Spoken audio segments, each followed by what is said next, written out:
Okay, so today we're going to go over the different toothbrushing and the flossing techniques. The first one I'm going to show you is called the phones technique. You'll take your teeth and you'll have them closed. You're going to go in at a 90-degree angle and you're going to do circular motions with the bristles touching both the mandibular and the maxillary arch at the same time. And you're just going to go in slow circles. Once you get to that canine, close to that midline, you're going to switch your toothbrush and continue until you go to the left side of the posterior teeth. That is the phones technique. For the modified scrub technique, you're going to go in with your toothbrush at a 90-degree angle. You're going to want them to touch the gingiva and the top crown of the tooth. And with the name of the method, scrubbing, you're going to do a scrubbing technique back and forth.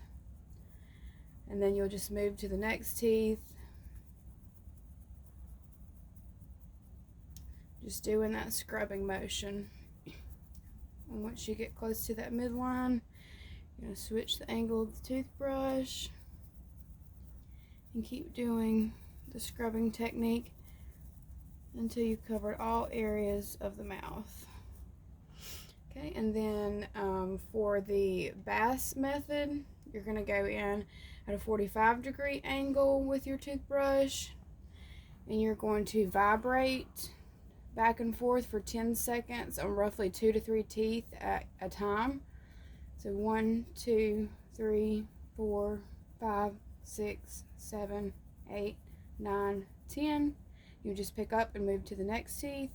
1, 2, 3, 4, 5, 6, 7, 8, 9, 10. If you wanted to make this a modified bass method, after you do the 10 seconds of vibratory motions, you would sweep your toothbrush down. You would do that same technique all throughout the mouth. If you want to do the lingual, you're going to do the same thing. You're going to use the toe of the bristles and make sure that they get into the gingival sulcus and do a vibratory motion for 10 seconds, and then you would sweep up. And for the maxillary, you would go in at a 45-degree angle, making sure that the bristles get into the gingival sulcus, and then you would sweep away or sweep down. Now for flossing, you're going to need at least 18 inches of floss, which is 1 arm's length of floss here. I'm going to rip that off. You would use 2 separate pieces of floss for each arch, one for the maxillary and one for the mandibular.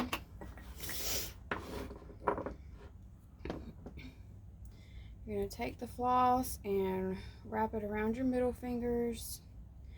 You want approximately 3 to 4 inches between your fingers, and you're going to give yourself about a 1/2 inch of working space. You're going to go in between the contacts. You're going to wrap that floss around the tooth, making a good C shape, and you're going to go in an up and down motion.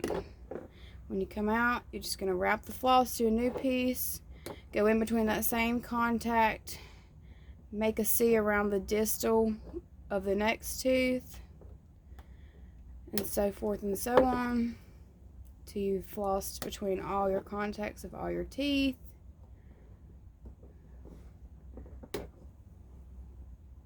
Just like this.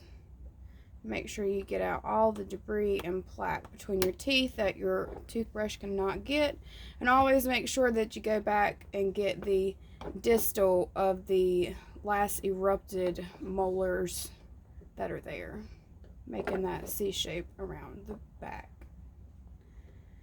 And those are some toothbrushing and flossing methods that will help you better prevent dental decay.